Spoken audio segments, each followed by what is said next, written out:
Olá, pessoal, voltamos rapidamente. Terceiro bloco de hoje, só deu tempo de ligar o ar-condicionado. Vamos falando sobre essa questão da cidade, da urbanização, da violência e por aí vai. Agora há pouco nós falamos a questão da perda do emprego, o impacto na vida emocional. O impacto ele não é só para aquele que perde o emprego. Numa sociedade onde hoje nós temos mais de 12 milhões de desempregados, mas também o impacto ele está associado àquele que acompanha e percebe o risco que está correndo em seu trabalho. Uma carga de trabalho muitas vezes extenuante e uma coisa, quando começa a ter redução de funcionário em empresa, amigo, pode ficar certo, quem está lá vai ter que fazer a função dele e muitas vezes de outra pessoa. Um detalhe, destacamos no fechamento da aula, tempo gasto entre casa e trabalho, ele vem a ser um indicativo da qualidade de vida em uma cidade. Você tem cidade que o camarada está gastando mais de 2 horas para chegar no trabalho, mais 2 horas para voltar, ou seja, 8 horas de trabalho, mais 4 horas com deslocamento, são 12 horas, amigo. Isso aí vem ser algo terrível na vida de qualquer pessoa. Crise econômica potencializa problemas de saúde. Ora, não tem criatura humana que não seja impactada quando o bolso começa a sofrer. E um detalhe, durante a crise econômica que o Brasil veio a vivenciar, 2014, 2015 e 2016, principalmente, porque nós ainda vivemos rastros de uma crise, a sociedade como um todo foi impactada. Isso gerou muita inquietação e revolta em muita gente. Pessoal, houve um aumento do corte de energia elétrica. Quando o cara para de pagar energia elétrica é porque o prejuízo está grande, o problema está pesado. Para você ter uma noção, no Brasil, afastamento por doenças mentais veio a subir de 4% para 5% nos últimos 3 anos. Ou seja, a recessão prolongada, vem a ser a percepção de alguns estudiosos, a recessão prolongada ela afeta a saúde mental da população.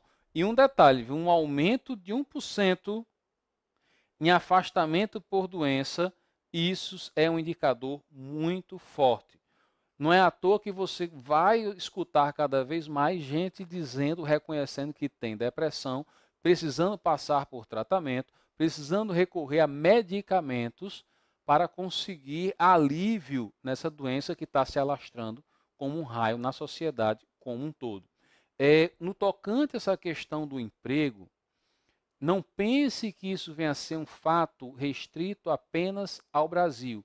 Esse é um problema mundial. O avanço tecnológico, isso é algo maravilhoso, mas ele vem mudando a nossa relação com o trabalho.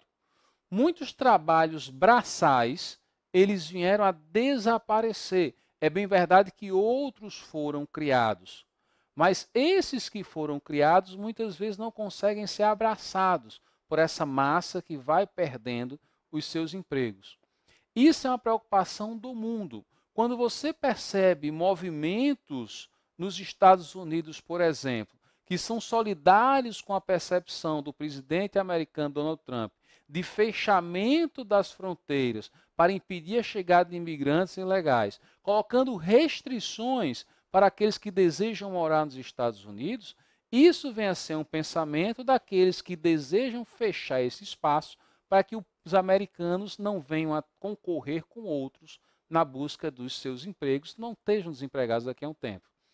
O aumento da xenofobia ojeriza elementos estrangeiros. Há pessoas estrangeiras na Europa, ou a islamofobia, ojeriza aqueles que são seguidores do Islã, dentro da Europa, não vem ser também outra coisa. Muita gente com receio de perder os seus empregos. E muitos vêm a projetar na chegada do estrangeiro como ameaça a emprego. Eu estou desempregado e eu estou desempregado por causa desses estrangeiros que estão chegando em nosso país. Essa vem a ser a percepção de alguns, principalmente aqueles que estão desesperados na busca pelos seus empregos. A tecnologia avança, a relação com o trabalho muda, Muitas pessoas não estão qualificadas ou não estão conseguindo espaços de empregabilidade novamente. Muitas profissões vieram a desaparecer. Você não escuta falar mais, por exemplo, do telepsista.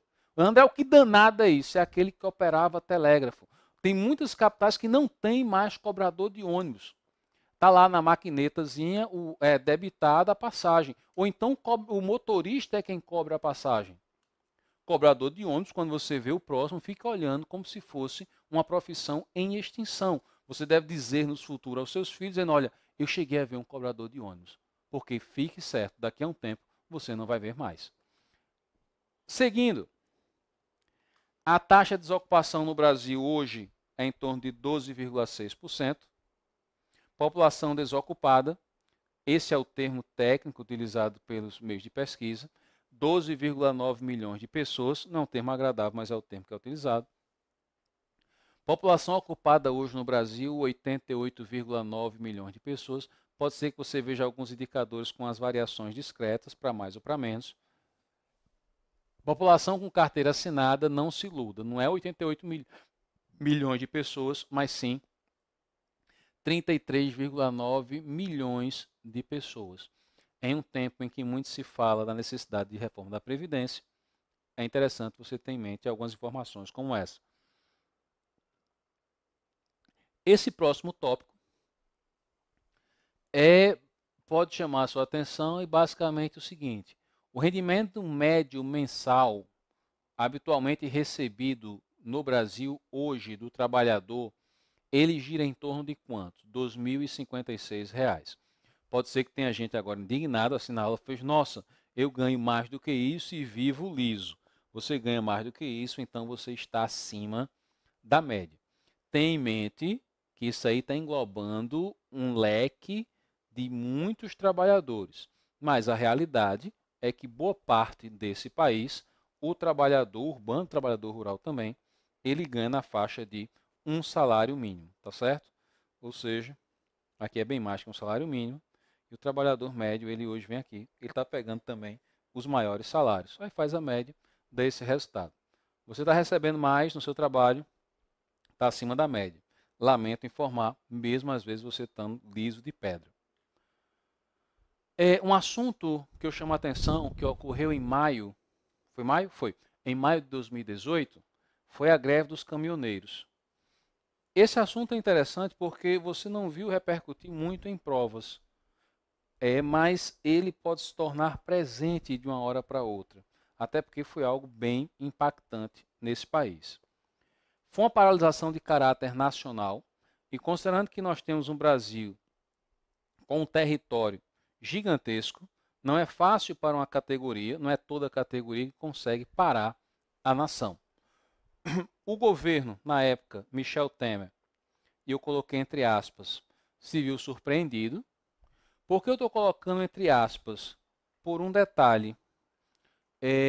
Vários avisos tinham sido dados, várias associações, vários sindicatos de caminhoneiros estavam pressionando o governo em relação a algumas negociações. E um detalhe, não só os caminhoneiros, mas os donos de transportadoras. Hoje um percentual muito alto de transportadoras é quem domina o mercado do frete, do trabalho, do transporte nesse país de carga. Aí, resultado, vários avisos foram dados e nenhuma postura efetiva foi tomada. Quando vem a radicalização do movimento, que eles resolvem fechar as estradas, o Brasil se viu refém dessa categoria. Embora é fato, e você acompanhou isso, não tem como você não ter acompanhado isso, você vai ver que essa greve dos caminhoneiros, ele teve a simpatia de uma parcela significativa da população, que estava sofrendo desemprego, estava saturada de algumas coisas que vinham acontecendo nesse Brasil, escândalos de corrupção, a crise econômica e por aí vai, e isso veio a pesar de forma significativa para que a população tivesse uma simpatia pelo movimento. Mas a população foi duramente impactada, faltou produtos no mercado e o primeiro impacto que foi visto foi a questão dos carros sem gasolina. As pessoas tiveram que racionar gasolina, as cidades ficaram com o trânsito mais do que livre, muita gente aí que está assistindo nossa aula provavelmente teve que madrugar em algum posto de gasolina, passar a madrugada esperando para ver se chegava algum combustível para que pudesse comprar. Talvez alguns compraram com ágio por preço bem mais alto, e isso vem impactar também a economia. Se a sua casa sofreu algum tipo de desabastecimento, a estrutura produtiva desse país, que é extremamente dependente do transporte rodoviário, sofreu aberrações.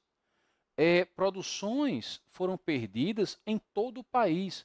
O prejuízo não foi possível ser calculado até hoje. Existem estimativas do prejuízo que foi causado por essa greve, mas não se consegue dimensionar a sua extensão. Ok? Vamos ver o que é que temos como principais pontos para essa greve dos caminhoneiros. Primeiro é a questão da falta de abastecimento de gênero de primeira necessidade, como alimentos, remédios e combustíveis, o estado de quase calamidade dentro desse país.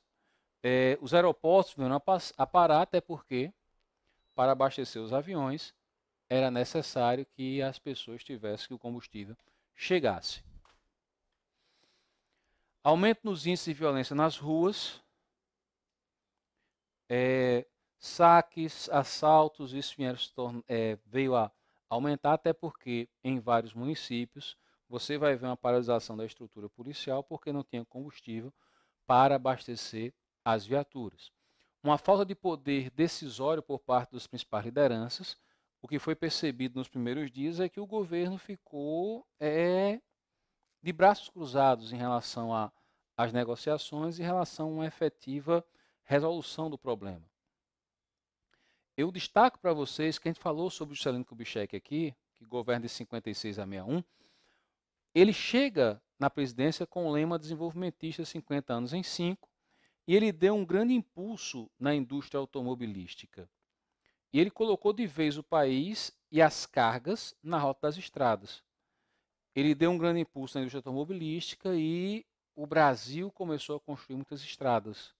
O Brasil já tinha uma malha ferroviária que poderia ser expandida, que seria fundamental no transporte dessa carga, e você vai ver um investimento cada vez mais em rodovias, que é um transporte bem mais caro do que o trem. Enquanto as estradas iam sendo construídas, a cabotagem e as ferrovias foram sendo deixadas de lado. A cabotagem é aquela navegação que vem de proximidade pelo litoral, que vai levando mercadorias de um ponto a outro. No início do período militar, em 64, o país tinha cerca de 60 mil quilômetros de ferrovias e os militares optaram por reduzir pela metade a malha de trens, cortando para 30 mil quilômetros de ferrovias, e aos poucos esse transporte foi perdendo espaço, principalmente nos 20 anos de início lá do período militar. O movimento ele teve um apoio significativo de parte da população. O povo estava insatisfeito com o governo e uma categoria conseguia deixar o governo de braços atados, e isso teve um apoio de muita gente. O protesto colocou em questão a política de preços praticada pela Petrobras, e eu gostaria que você sublinhasse isso no seu material. Por que isso? Porque uma das formas de tentar recuperar a Petrobras, que vinha sofrendo com escândalo de corrupção, a verdade é, a Petrobras foi quase que sucateada com os escândalos de corrupção que envolveram, que foram denunciados na Lava Jato. E observa um movimento lá no governo Michel Temer de tentar recuperar a Petrobras, e eles adotaram um preço flutuante. Olha, nós vamos aumentar o preço do combustível de acordo com o preço no mercado internacional. Como o mercado faz com que o petróleo comece a ter uma valorizada, o preço do combustível vai ter aumentos sucessivos. Nós tivemos inúmeros aumentos no preço do combustível. Isso irritou a população brasileira, mas isso irritou principalmente os donos de transportadoras. Por que isso? Porque durante a crise econômica, o transporte de carga diminuiu, o Brasil entrou em recessão. Prontamente o preço do frete veio a cair, e isso fez que eles viessem a amargar prejuízo. Houve investimentos significativos em transporte e eles estão amargando prejuízo. Quando tem a saída de Dilma Rousseff, quando tem a chegada de Temer e quando tem uma aparente recuperação da economia e aí começa o fluxo e as rotinas econômicas a serem recuperadas, o que é que vai ser percebido? Que a hora que eles achavam que iam conseguir se recuperar, o preço do combustível sobe. E isso afetava automaticamente o transporte de carga nesse país. A greve dos caminhoneiros, elas interessavam também, e talvez principalmente, as transportadoras, que pensavam que iriam ter mais espaço de recuperação. É uma política iniciada em julho de 2017, que acompanhava a oscilação internacional do preço do barril de petróleo, como nós destacamos aqui para vocês. O que é que nós percebemos? Um país com sérias limitações logísticas do transporte. 2/3 do transporte de carga do país são feitos por caminhões. O caminhão parou para tudo. E um detalhe, se você pegar o ano de 2001, a frota no Brasil era algo em torno de 200 mil caminhões. Com o estímulo ao consumo, com o crescimento econômico que o país teve, no ano de 2016, a frota de caminhões no país, observe o espaço, é um espaço discreto de tempo, 15 anos, a frota veio a subir para 2 milhões de caminhões. Ou seja, nós tivemos um aumento de 84% na frota de caminhões dentro desse país. Economia em recessão significa que essa frota, parte dessa frota, está ficando ociosa. Ou o preço do transporte estava caindo, porque tem mais caminhões, eu posso ofertar, negociar preços mais baixos para transportar essas cargas. O excesso de caminhões e a redução da circulação de cargas, como consequência da recessão dos últimos anos, derrubou o valor do frete. Por isso, toda vez que você via manifestação do sindicato dos caminhoneiros durante essa empreitada e declarações na imprensa, o ponto de discussão central era o valor do frete. Esse valor que eu coloco agora para vocês é uma estimativa, mas calcula-se que as perdas foram superiores a 10 bilhões de reais em decorrência desta paralisação. Um outro ponto que é importante destacar para você, que vai fazer uma prova de conhecimentos gerais e vem ocupando a imprensa já há algum tempo, pelo menos desde 2014, esse assunto vem aparecendo em provas de atualidades e conhecimentos gerais com significativa rotina e, por exemplo, se você for pegar o ano de 2017, esse tema caiu em 14 provas diferentes. Ou seja, não tem como você escapar dele, não tem como eu chegar e não falar sobre ele, que vem a ser a crise na Venezuela. Para você pensar a crise na Venezuela, imagine que a Venezuela, até 2013, ela foi aquela que todo mundo queria tirar foto ao lado do presidente Hugo Chávez. Era um país que estava crescendo do ponto de vista econômico, o petróleo estava em alta, e você tem a Venezuela, onde 96% do seu produto de exportação era o petróleo. O petróleo chegando a alcançar 120 dólares, 130 dólares, você vai ter o presidente venezuelano curtindo. Governar é muito fácil governar com excesso, difícil é fazer gerenciamento com o pouco. Aí o que acontece? Com a morte de Hugo Chávez em 2013, e você tem assumindo o poder o seu afilhado político, no caso Nicolás Maduro, você vai ter assumindo um presidente de menor expressão que o seu antecessor, e você vai ter, coincidentemente, pouco tempo depois, uma queda no preço dos barris de petróleo, ou seja, a fonte de subsistência da economia venezuelana. Chama a sua atenção que a inflação, insegurança e escassez de produtos básicos, eles já estavam no contexto da Venezuela desde 2014. Isso aí já vinha a ser algo presente em 2014. Logicamente, não essa aberração que vem a ser hoje, mas algo já significativo. O racionamento de energia, longas filas nos supermercados, aumento da criminalidade, descontentamento social, protestos e saques já fazem parte da rotina desde aquele tempo. E um detalhe, você tem tudo isso, um agravamento da inflação, uma inflação insuportável que hoje é possível afirmar que é a inflação mais alta do mundo, nem a Síria, que está há quase 10 anos em guerra civil, está há 7 anos em guerra civil, ela tem uma inflação tão alta. uma inflação de anos maior, a maior do mundo, e um presidente que dá declarações que ninguém consegue alcançar ou entender, ou mirabolantes, digamos assim. Um presidente que fala com os pássaros, que diz que escuta o Hugo Chávez através do mugido de uma vaca, através dos animais e tal, e por aí vai, que dá palestra para animais e que tem justificativas, por exemplo, para a falta de energia, queda de energia constante em algumas cidades, associando isso à prosperidade.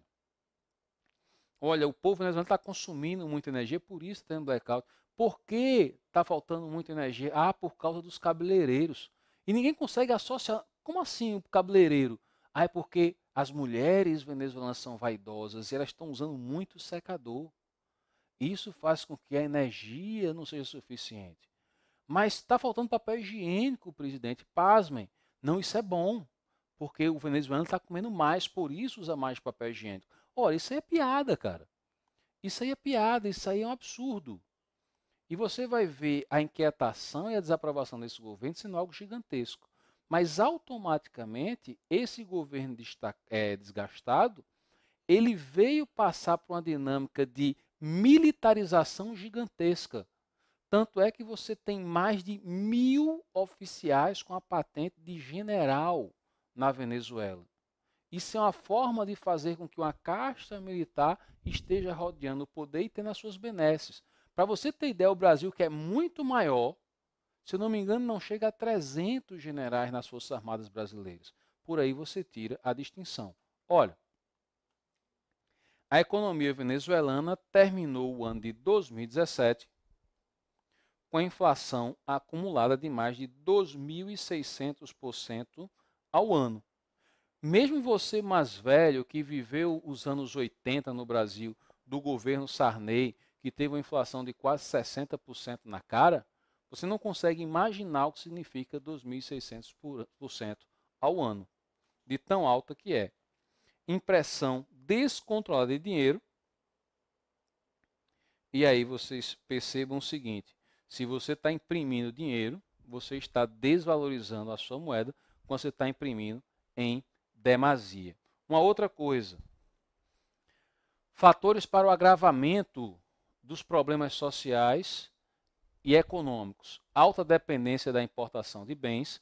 Quais são os países que ainda exportam para a Venezuela? A Rússia, a China, até bem pouco tempo atrás o México ainda exportava, mas tem um problema. Se você tem um país que tem uma grave crise econômica, se torna um mal pagador, está caindo das pernas, quem é que quer vender para esse país? Ninguém. A Rússia e a China têm algum comércio, a Venezuela corre sérios riscos em determinadas regiões dos seus navios serem apreendidos para pagamento de dívida. A queda no preço do barril do petróleo, que era a maior fonte de divisa, 96%, como destacamos agora há pouco, da receita do país, depende do preço do petróleo. O governo vem a atribuir a queda dos preços do petróleo a uma guerra econômica travada contra a Venezuela. Países autoritários, eles precisam de um discurso onde exista um oponente, onde exista um inimigo que está minando o seu governo para projetar suas falhas para outros. E um detalhe, além do preço do barril de petróleo ter caído nos últimos anos, agora que está estável em torno de $55, mas o que é que nós percebemos? Há um desmonte da empresa petrolífera venezuelana, porque falta investimento, maquinários precisam ser recuperados e muitas vezes não se tem, produtos precisam ser importados, não tem como pagar e você vê uma diminuição da produção do petróleo venezuelano. Ok, galera? Vem um detalhe também. O controle estatal de produção e distribuição de produtos básicos. Essa distribuição de produtos básicos está sendo utilizada também como uma forma de coagir a população. Se você é um oponente do regime, dificilmente você vai ter acesso aos cartões, aos vales que possam liberar você para comprar determinados produtos. E sem contar o seguinte, não é fácil uma família conseguir comprar o que precisa em um único local, porque a escassez ela está gigantesca de produtos. Não é à toa que você tem mais de 12 milhões de venezuelanos que já deixaram o país ao longo dessa crise que se alastra. E um detalhe, que não é perceptível uma resolução imediata. 70% do déficit do governo venezuelano para o ano 2017 foi financiado com impressão de dinheiro, ou seja, dinheiro perdendo o valor. Nicolás Maduro, o presidente, ele veio a convocar uma Assembleia Constituinte em maio de 2017 e eu afirmo para vocês que isso foi uma manobra política e concurso vai interpretar assim, porque é uma manobra política justamente nesse período. Você deve recordar que estava havendo uma série de protestos na Venezuela, diários, com mortos e mais mortos, mais de 100 pessoas morreram nesses protestos. E estava-se a Assembleia Legislativa. Ela é uma Assembleia de maioria de oposição. Nicolás Maduro passou a governar ignorando o parlamento, como se ele não existisse, buscando aliado na justiça do Supremo Tribunal de Justiça venezuelano e nas Forças Armadas. E o que é que ele faz como manobra política para desviar a atenção desses protestos? Ele prontamente olha para um lado, olha para o outro e convoca uma Assembleia Constituinte. Para a maioria do povo venezuelano e para a maioria daqueles que foram chavistas lá atrás, a Constituição venezuelana é uma obra-prima na percepção deles. E o próprio Nicolás Maduro participou da confecção da Constituição. Ou seja, porque aquele que aplaudiu a Constituição, ele está convocando uma outra. O problema na Venezuela não é a questão da legislação em si, é a forma de governança que foi instalada naquele país. Ora, aquilo é uma forma de desarticular de vez a Assembleia, a oposição se recusa a participar desse pleito, e o que é que nós vamos ter? Nós vamos ter uma Assembleia Constituinte sendo convocada com uma ampla maioria de seguidores de Nicolás Maduro. Um Estado onde os seus apoiadores sobrevivem de sugar o próprio Estado. A Assembleia Constituinte ela foi taxada de antidemocrática, e não só por muitos na Venezuela, mas por vários países, e a Venezuela vem sofrer sanções internacionais. Por exemplo, o seu afastamento da OEA. Isso para ela, o seu afastamento da OEA, a sua suspensão do Mercosul, o fato da mudança política no Brasil veio atrapalhar os interesses venezuelanos bastante, desde o início do governo Michel Temer, e hoje vem se agravar ainda mais ainda. Uma grave crise humanitária é o que pode definir a Venezuela, marcada pela escassez de alimentos, remédios e outros produtos básicos. Sublinha-se aqui, crise humanitária, reconhecida internacionalmente. Qual o cotidiano que nós temos na Venezuela? Primeiro, em uma inflação de 4 dígitos. Segundo, senha para ir ao supermercado. Escassez de produtos, onda de violência e surtos de doenças. Exemplo, sarna. Quer outro exemplo? Sarampo. 87% dos venezuelanos, gente, sobrevivem com a renda abaixo da linha da pobreza. É uma situação gravíssima. Se eu não me engano, tem 2 alunos, não é isso, Diego? Tem 2 alunos hoje matriculados no curso que são de Rondônia. Esse pessoal deve perceber com a maior, no seu cotidiano, como é que está sendo essa chegada de um mar de venezuelanos em sua capital. Ok, pessoal? Fechando o terceiro bloco, cronômetro disparado, e a gente volta rapidinho para finalizar nossa aula no quarto bloco. Valeu e é rápido.